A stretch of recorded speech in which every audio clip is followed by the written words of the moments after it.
Assalamualaikum dan salam sejahtera. Bertemu sekali lagi bersama saya Nazri Kahar dalam Agenda Wani. Menjelang perayaan Aidilfitri berbaki 7 hari lagi, kita akan menyambut perayaan terbesar bagi umat Islam, dan pastinya semua di kalangan kita sedang merancang ataupun sudah pun merancang perjalanan pulang ke kampung. Dan pastinya selepas 2 tahun kita tidak dibenarkan untuk beraya di kampung akibat pandemik COVID-19, dan tahun ini dijangkakan jutaan kenderaan persendirian akan berada di jalan raya, di lebuh raya utama seluruh negara, malah juga jalan raya persekutuan di seluruh negara, dan dijangkakan dengan diwujudkan op selamat oleh pihak PDRM, 14 juta kenderaan akan berada di jalan raya sepanjang perayaan ini, dan nisbahnya ataupun jangkaannya lebih kurang 4 juta akan berada di jalan raya pada saban hari. Dan pastinya beberapa hari sebelum perayaan Aidilfitri akan menjadi tumpuan, begitu juga seminggu ataupun beberapa hari selepas perayaan Aidilfitri diraihkan di kampung halaman, semua perantau akan pulang semula ke ibu kota. Dan tahun ini kebetulan dapat cuti panjang ataupun cuti lebih sikit, pastinya lah situasi ini akan memberikan impak kepada jumlah kesesakan berlaku di seluruh negara. Jadi untuk melihat perkara ini, bagaimana kita bersedia untuk pulang ke kampung dengan selamat, jalan raya kita selamat, ahli keluarga kita selamat dan sebagainya, dan semua persediaan yang kita sudah lakukan, dah cek kenderaan kita, dah buat penyelenggaraan, dah hantar servis dan sebagainya, bolehlah kita beraya dengan cara yang bersederhana. Dalam masa yang sama kita sentiasa beringat. Jadi di studio pada malam ini saya bersama Profesor Dr. Kulantayan Kesimani, rakan saya dah lama juga tak bersama kami di studio. Terima kasih Prof kerana sudi bersama kami nak bercerita tentang balik kampung dengan selamat ni. Jadi dengan jangkaan oleh pihak Bukit Aman bahawa 14 juta kenderaan, saya rasa ini satu jumlah yang amat besar. Dan apatah lagi kali ini cuti agak panjang, dan pastinya rakan-rakan bukan Islam juga saya rasa ambil peluang ini untuk bercuti balik kampung ataupun bersia-sia di tempat-tempat pelancongan di seluruh negara. Apa yang boleh kita jangkakan, Prof? Ya, memang untuk tahun ini memang kita jangkakan satu trip yang cukup yang cukup tinggi. Bukan saja trip untuk balik kampung untuk merayakan untuk selamat hari raya, tapi yang kita jangka adalah aktiviti tambahan yang akan berlaku di kawasan setempat, terutamanya kenduri-kenduri kahwin dan majlis-majlis perkahwinan. So kita kena ingat semasa trip ini, statistik kemalangan jalan raya tidak hanya merangkumi perjalanan antara bandar, tapi juga merangkumi semua perjalanan dalam bandar yang akan berlaku di kawasan-kawasan tempatan. So itu yang kita perlu lihat. Ya, dengan semua faktor-faktor ini pastinya intensiti pergerakan kenderaan akan lebih tinggi seperti mana yang Prof katakan tadi. Dalam masa yang sama, bagaimana kita menjangkakan bahawa jumlah kemalangan jalan raya tahun ini juga akan meningkat berbanding tahun-tahun lalu? Ya, apabila bilangan kenderaan dah mula meningkat, selalunya bilangan kemalangan juga akan meningkat. Tapi apa yang kita boleh buat sebagai pengguna jalan raya ialah, kalau kita dapat kurangkan kelajuan kenderaan kita, itulah satu-satunya intervensi yang akan memberi pulangan yang cukup tinggi dari segi untuk mengelak kemalangan berlaku. So kalau kita dapat kurangkan kelajuan kenderaan kita, membawa maksud kita dapat kawal kenderaan kita, dan jika berlaku satu kecemasan, kita boleh memberhentikan kenderaan kita tanpa berlaku kemalangan. Saya bagi contoh, katakan kalau kita bawa pada kelajuan 50 km per jam, ada kecemasan di depan kita, kita tekan brake, kita memerlukan hanya 27 meter untuk memberhentikan kenderaan. Tetapi jika kelajuan kenderaan kita 80 km per jam, kita memerlukan 58 meter baru kenderaan berhenti. Dan dalam julat tersebut, jika ada kenderaan lain, maka kita tak dapat elakkan kemalangan. So apa yang mungkin kita boleh belajar daripada pandemik COVID-19, di mana pandemik COVID-19 memaklumkan penjarakan sosial untuk keselamatan diri kita, boleh tak untuk pandemik trafik kita buat penjarakan fizikal di antara kenderaan kita dengan kenderaan di depan kita, supaya kedua kenderaan pun akan selamat sepanjang perjalanan. Itu sudah maklum, Prof Kulan. Malaysia antara negara di rantau Asia Pasifik yang mencatatkan kemalangan jalan raya dan juga kemalangan jalan raya maut yang tertinggi di rantau ini. Dan kita tahu pelbagai inisiatif, langkah-langkah intervensi pihak berkuasa, pihak akademik dan juga kajian-kajian akademik yang sudah pun dilakukan, termasuk rakan-rakan NGO kita juga membuat kempen. Apa yang perlu kita tingkatkan untuk memastikan jalan raya di Malaysia ini selamat? Okay. Kalau kita lihat pada mulai tahun 2017 hingga sekarang, kalau kita lihat, walaupun angka kemalangan meningkat, tapi ada satu perkara yang menarik yang berlaku ialah angka kematian dah mula menurun mulai tahun 2017 hingga sekarang. That means 3 tahun sebelum pandemik pun dah ada pengurangan dari segi angka kematian. So ini menggambarkan ada intervensi pencegahan kecederaan yang memberi kita pulangan. Tetapi intervensi pencegahan kemalangan masih belum lagi memberi kita sebarang pulangan lagi. Okay. So mungkin itu satu skop yang kita ingin lihat dari segi apakah intervensi yang harus kita buat untuk mengurangkan dari segi kemalangan berlaku. Dan seperti yang saya maklum, tidak kira di mana negara pun, intervensi jika kita dapat kurangkan kelajuan kenderaan, itulah intervensi yang akan dapat mengurangkan bilangan kemalangan berlaku. So itu yang saya minta yang pertama, kurangkan kelajuan kenderaan. Yang kedua ialah kalau kita lihat seperti tuan maklum, kita mempunyai satu angka yang agak tinggi juga. Mana-mana negara yang mempunyai populasi motosikal yang tinggi, okey, maka negara tersebut akan mempunyai bilangan kemalangan yang tinggi. So kalau kita lihat statistik kita, daripada hampir 30 juta bilangan kenderaan, 50% adalah pengguna motosikal. So kumpulan motosikal ni kita dah tahu kumpulan ni cukup berisiko. So kalau kita nak kurangkan angka kemalangan jalan raya di Malaysia, inilah sasaran dia. Okey, buatlah apa-apa yang kita boleh pastikan bilangan pengguna motosikal ini kurang dan juga mereka selamat sentiasa semasa menggunakan jalan raya. Okey, kita bermula dengan faktor utama menyebabkan kemalangan dan juga kemalangan maut, iaitu kelajuan. Adakah kita sudah buat yang terbaik untuk mengatasi isu kelajuan, sama ada dari aspek undang-undangnya, sama ada dari aspek kejuruteraan seni bina jalan raya ataupun lebuh raya yang reka bentuk yang kita sedia ada sekarang. Kita mengenal pasti kawasan-kawasan kelajuan yang boleh kita stopkan ataupun perlahankan kenderaan apabila memasuki kawasan maut ini, ataupun bagaimana, Prof? Okey, kalau kita pergi pada isu kelajuan, seperti yang tuan maklum, ada pelbagai angle. Ya. Satu angle kalau kita lihat dari segi aktiviti penguatkuasaan dahulu. Okey, penguatkuasaan yang kita minta ialah dari segi perundangan saya rasa kita cukup baik. Okey, cuma kita kita ingin menguatkuasakan apa yang kita dah ada kat tangan kita. That means aktiviti penguatkuasaan harus sampai kepada tahap optimum di mana dia dapat mencegah kita daripada melakukan perkara yang melanggar peraturan. Ini membawa maksud dari segi persepsi kita. Persepsi kita ialah jika kita melanggar mana-mana peraturan, peluang untuk kita dilihat, ditahan dan disaman adalah tinggi. So jika kita sampai kepada kebarangkalian yang tinggi dalam 3 indikator tersebut, maka akan berlaku perubahan. So itu saya nampak ialah pada peringkat akhir. Tapi kenapa kita nak membebankan pihak kerajaan ataupun pihak negara dengan aktiviti penguatkuasaan semata-mata?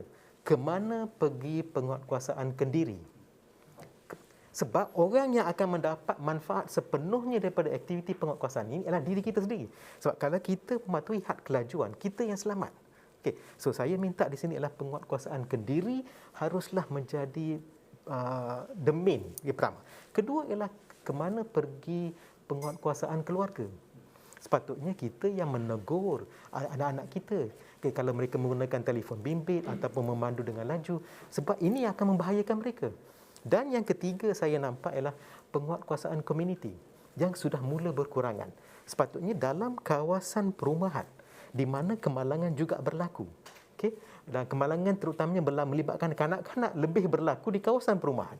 So kalau komuniti dapat datang dan juga memperjuangkan agenda ini, dan saya rasa sedikit sebanyak kita dapat melihat perubahan. Dan yang keempat yang saya nampak is peranan penguatkuasaan pihak majikan. So dalam skop balik kampung ini, kalau pihak majikan boleh memperingati setiap pekerja-pekerja mereka dari segi keperluan untuk mematuhi peraturan jalan raya dan pergi dan pulang dengan selamat. Okey, dan saya rasa sedikit sebanyak isu ini kita dapat tangani. Okey, dari aspek yang keempat tu, faktor kerjasama kolaborasi majikan itu di tahap Malaysia ini berapa persen majikan kita prihatin tentang isu keselamatan jalan raya? Kalau kita lihat di Jepun, mereka amat prihatin dengan kehendak dan kebajikan pekerja mereka. Pergi dan balik dari kerja itu satu hal, kita nampak mereka pakai vest ataupun jaket yang fluorescent color itu yang nampak apabila berada di jalan raya. Begitu juga kalau berada di kawasan parkir ataupun kawasan menuju ke kawasan kilang ataupun pejabat mereka, pastikan semuanya dipatuhi ketika mereka bercuti dan seumpamanya. Di Malaysia nya macam mana, Prof? Seharusnya keselamatan jalan raya dilihat sebagai tanggungjawab bersama. Kalau dilihat sebagai tanggungjawab bersama, maka barulah pihak industri juga harus datang ke hadapan dan memainkan peranan mereka. Itu satu. Kedua ialah topik keselamatan jalan raya perlu masuk dalam agenda perniagaan mereka. Perlu kontribut kepada agenda perniagaan mereka. Baru mereka akan memberi penekanan kepada isu ini. Okey, saya bagi contoh. Jika pekerja mereka terlibat dalam kemalangan jalan raya, bermaksud pekerja mereka tidak dapat masuk kerja. Maka absenteeism berlaku. Maka produksi pun affected. Kemungkinan juga kos pempasan berlaku. So kalau mereka dapat melihat dari segi penjimatan yang mereka boleh buat dari segi kos kehilangan, maka pelaburan pun boleh wujud. Okay. So dalam the new global plan decade of action untuk road safety untuk 2021 hingga 2030, mereka memberi penekanan untuk pihak industri memainkan peranan sebab ada pihak industri yang besar yang mempunyai bilangan pekerja yang cukup ramai, Ya, ribuan yang commute setiap hari ke kerja. Okey, kalau kumpulan ini kita dapat kawal, kita dapat jaga secara kolektif, semua industri menjaga pekerja dia, dan saya rasa sebahagian besar daripada penduduk negara tersebut is taken care.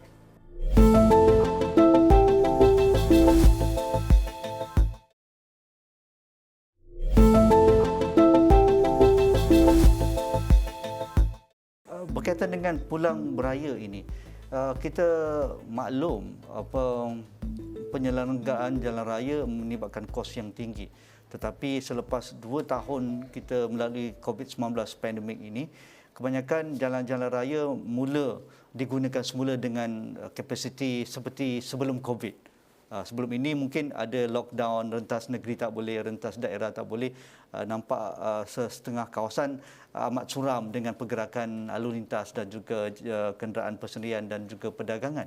Tetapi adakah untuk mengurangkan kematian dan juga kemalangan tadi dan mengelakkan kelajuan, adakah jalan raya kita ini dilihat melakukan penyelenggaraan yang baik, Prof? Sepanjang 2 tahun ini, kalau kita boleh kurangkan statistik daripada 2017 hingga sekarang untuk kematian itu, mengapa tidak kita boleh teruskan apabila kita sudah berada dalam fasa peralihan endemik ini? Ya, saya setuju. Kalau sebab kita dah pun dari segi angka kita dah pun nampak ada pengurangan. Kalau kita boleh kekalkan norma ini, okey, norma ini yang kita dah pun biasa untuk sepanjang 2 tahun ini, kalau kita boleh kekalkan norma ini, saya rasa mungkin kita boleh dapat lebih banyak lagi pengurangan. Balik kepada isu penyelenggaraan. Isu penyelenggaraan perlu ada. Okey, sebagai contoh, katakan satu jalan, jika tidak diselenggara, maka dia hilang dari segi skid resistance. Okey, kalau dah hilang dari segi skid resistance, saya bawa kenderaan, ada kecemasan, saya brake, tapi kenderaan saya tidak mampu untuk berhenti. So sebab itu tidak mencengkam tayarnya, sebab itu setiap jalan perlu diselenggara untuk memastikan pergerakan kenderaan tersebut cukup baik. Okey, berkaitan dengan kawasan maut ini, kita dahulunya sinonim dengan gambar tengkorak tu kan, ataupun hari ini ada kamera kalau di lebuh raya utama ataupun kamera-kamera yang diletakkan oleh pihak JPJ di kawasan-kawasan utama di seluruh negara. Adakah ini berkesan, Prof? Ya, memang kamera tersebut adalah sebagai satu peringatan kepada kita that kita dipantau. Tapi lepas kamera mereka laju balik. Tapi sekurang-kurangnya sekurang-kurangnya at least di kawasan tersebut, yang memang tertentu. Kawasan tersebut tu dah kurang. And then untuk kita naikkan balik speed kenderaan kita pun akan mengambil sedikit lagi jarak. Kan? And kalau kita dah selesa dengan speed yang kurang, kemungkinan kita akan kekal. So bukan semua orang akan naik balik. So masih kita dapat pulangan satu. Tapi yang saya ingin tarik perhatian di sini ialah kemalangan dan kematian ini bukan hanya berlaku di lebuh raya. Okey, dia berlaku di jalan persekutuan, jalan negeri dan jalan bandaran.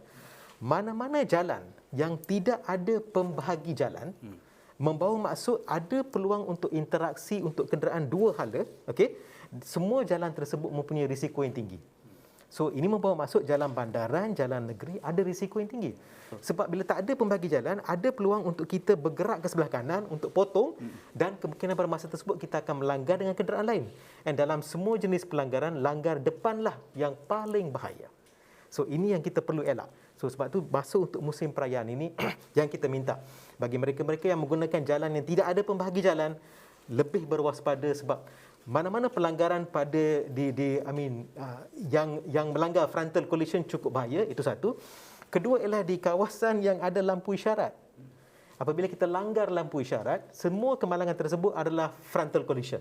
Sebab itu kalau kita lihat pihak JPJ ada membuat pengumuman 5 jenis kesalahan yang terus akan dibawa ke mahkamah. Ya, kali ini. Dan dalam 5 tersebut memang dah tertera. Satu ialah langgar lampu merah. Kedua ialah kelajuan dan yang ketiga ialah memotong. 3 isu ini ialah berkait dengan isu untuk elak pelanggaran depan.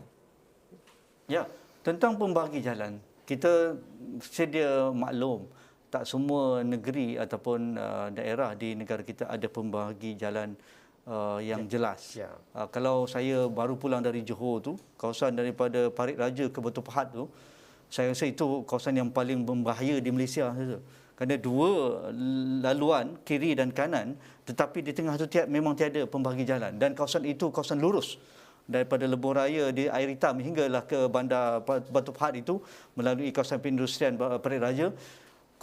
Kalau kawasan seperti itu, apa langkah-langkah yang wajib kita amalkan melalui kawasan yang paling, saya rasa paling berbahaya lah, kerana kawasan itu kawasan kampung juga, kawasan sekolah juga, kawasan perindustrian dan kawasan komersial, dan pergerakan kiri dan kanan jalan itu amat aktif, tetapi mereka tidak ada traffic light, mereka tidak ada pembagi jalan kecuali di kawasan-kawasan mungkin kawasan dah bertemu dengan bandar baru ada isyarat lalu lintas. Memang saya setuju. Itulah lokasi-lokasi yang cukup bahaya.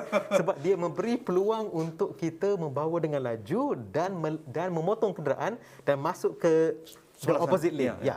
So yang saya nampak dua saja cara dia. Satu ialah penguatkuasaan ke diri supaya kita sendiri yang perlu kuatkuasakan supaya kita tidak melanggar sebarang peraturan, dan juga aktiviti penguatkuasaan seharusnya juga fokus di zon-zon tersebut yang kita ramal akan menyebabkan kemalangan kawasan tersebut. Okey, bagi penunggang motosikal, ini Prof Kulang kata 50% kemalangan disumbang oleh kelompok ini. Tetapi kita sebuah negara demokrasi, negara membenarkan pemilikan motosikal dari kawasan pedalaman, kawasan kampung hinggalah kawasan bandar yang makin ramai populasinya, dan mereka ini juga yang akan bergerak ke kampung melalui lebuh raya besar, melalui kawasan-kawasan jalan persekutuan dan sebagainya. Apa nasihat Prof Kulan kepada penunggang motosikal? Mereka tidak ada pilihan mungkin.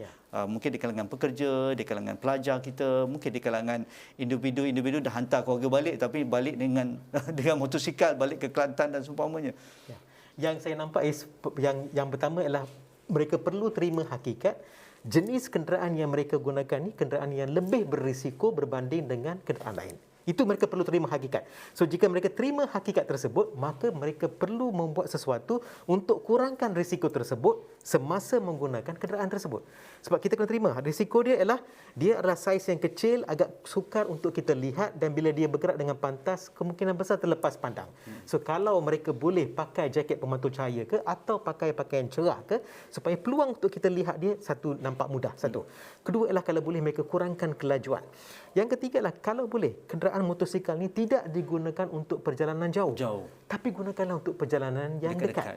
Supaya kita dapat kurangkan risiko itu. Yang saya nampak aktiviti penggunaan motosikal ni tidak hanya terhad kepada antara bandar sekarang. Dia akan lebih aktif dalam bandar. Ini akan berlaku. Contoh, katakan ada family yang bergerak daripada bandar pergi ke kampung. Di kampung ada motosikal. Sepanjang seminggu berada di sana, akan ada kanak-kanak yang akan mencuba untuk menggunakan motosikal tersebut bersama dengan kawan-kawan lain, keluarga dia lain. Aktiviti tersebutlah yang sekarang kita mula bimbang. So, kemungkinan besar apabila mereka menggunakan motosikal di lokaliti tempatan, kemungkinan mungkin tidak menggunakan topik ledah. Kemungkinan tidak ada lesen. Kemungkinan lebih penumpang yang menaikkan motosikal. Dan apabila ada lebih penumpang, dan mereka tidak biasa dengan lokaliti tersebut. Tidak biasa, dan selalu mereka akan cuba bawa dengan kelajuan yang lebih. Okey, so semua aktiviti mereka adalah aktiviti berisiko dan ini yang kita bimbang akan mengundang kepada berlaku kemalangan. Satu. Kedua ialah orang-orang tempatan yang berada di kawasan tersebut, mereka biasa dengan aktiviti harian mereka di mana kurang trafik. Mereka mula bergerak atau melintas jalan daripada satu kampung ke kampung yang lain kan. Okay. Tapi semasa musim ini bila ada influx trafik banyak masuk, aktiviti harian mereka dah mula terganggu.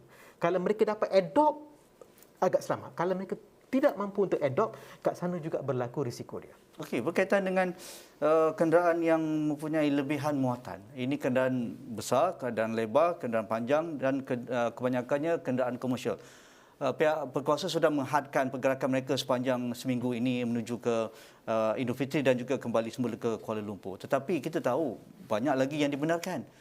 Yang dibenarkan untuk essential goods. Mereka membawa makanan dan bahan-bahan penting untuk kegunaan harian kita. Penggunaan mereka di kawasan lebuh raya, dia mengganggu pergerakan kenderaan persendirian kerana mereka perlahan. Ini dan juga ada juga di kalangan netizen kita, rakyat kita mencadangkan mengapa tidak halang mereka langsung tidak memasuki lebuh raya menggunakan jalan persekutuan kerana untuk melancarkan perjalanan di lebuh raya utama. Dan kalau ada pun mereka dibenarkan, apa tanggungjawab kendiri kelompok-kelompok ini? Ya. Kita memang tidak ada banyak pilihan. Okay. Kita tahu semua kenderaan-kenderaan berat ini kelajuan dia mereka perlahan. Mungkin disebabkan itu mereka mungkin akan mengganggu dari segi flow traffic lain. Tapi tidak ada banyak pilihan. Kalau mereka tidak menggunakan lebuh raya, mereka akan menggunakan jalan persekutuan. Maka jalan persekutuan pun akan menghadapi masalah yang agak sama juga. Cuma apa yang pihak kerajaan buat, mereka cuba kurangkan dari segi cabaran dia saja. Tapi itu yang terbaik yang mungkin. Tapi pada masa yang sama juga, kita sebagai pengguna jalan raya lain juga, kalau kita lebih juga concern bahawa kita juga perlu juga dari segi pergerakan kenderaan berat ini, dan saya rasa isu toleransi tersebut akan mula membantu. Okey, akhir sekali Prof Kulan, nasihat ataupun peringatan kepada kita ni nak memulakan perjalanan, nak mula bercuti, nak mula pulang ke kampung, silakan. Ya, yang inilah pesanan saya kepada semua pengguna jalan raya ialah pastikan kelajuan kenderaan anda sentiasa kurang. Yang niat kita ialah untuk sampai selamat dan bukannya sampai awal. Itu mesej pertama. Mesej yang kedua ialah semasa kita menggunakan kereta, satu-satunya produk keselamatan yang dapat membantu dari segi keselamatan kita, andai kata berlaku kemalangan, ialah tali pinggang keledar. Saya minta semua penumpang, termasuk pemandu, penumpang depan, yang paling utama penumpang belakang, harus menggunakan tali pinggang keledar. Dan tali pinggang keledar ini, pastikan apabila anda terutama yang duduk di belakang, anda memang perlu pasang, sebab kalau anda tak pasang tali pinggang keledar, dalam kemalangan anda akan bergerak dan menambahkan risiko kepada pemandu dan penumpang depan. So kepada semua pemandu, sila lihat semua penumpang dah pakai, baru mulakan perjalanan. Kan? Dan kepada ibu bapa, apabila anda dah sampai kepada kampung halaman, pastikan tolong pantau anak anda supaya anak anda hanya menggunakan motosikal jika mereka ada lesen. Jika tidak ada lesen, jangan bagi mereka sama sekali untuk menggunakan motosikal. Okey, sebab ini cukup membahaya. Dan kepada semua kesatuan-kesatuan sekerja, ini yang saya minta, ini satu approach yang baru. Kesatuan-kesatuan sekerja ditubuhkan untuk menjaga kebajikan pekerja-pekerja mereka, dan saya rasa elemen keselamatan jalan raya juga merupakan satu elemen kebajikan. So jika kesatuan pekerja juga dapat memperingati ahli-ahli mereka, di samping pihak majikan memperingati pekerja mereka, dan saya rasa kita together kita dapat memastikan perjalanan semua orang selamat semasa musim perayaan. Okay, menarik, kerana itulah pendekatan bermula dengan pendekatan kendiri, keluarga, komuniti dan juga masyarakat, termasuklah pihak majikan dan juga pihak kesatuan dan juga pihak kerajaan dapat membantu kita mengurangkan kes kemalangan jalan raya sempena musim perayaan, apatah lagi kes yang melibatkan kemalangan jalan raya maut. Kita tidak mahu dikala kita ingin bergembira tetapi kita mendapat khabar duka akibat ada di kalangan ahli keluarga kita terlibat dengan kemalangan jalan raya. Terima kasih Prof Dr. Kulantayan Kesimani, penyelidik bersekutu IPSAS dan juga Profesor FPSK dari Universiti Putra Malaysia. Sekian bersama saya Nazri Kahar malam ini dari WTC. InsyaAllah kita jumpa lagi. Assalamualaikum. Terima kasih.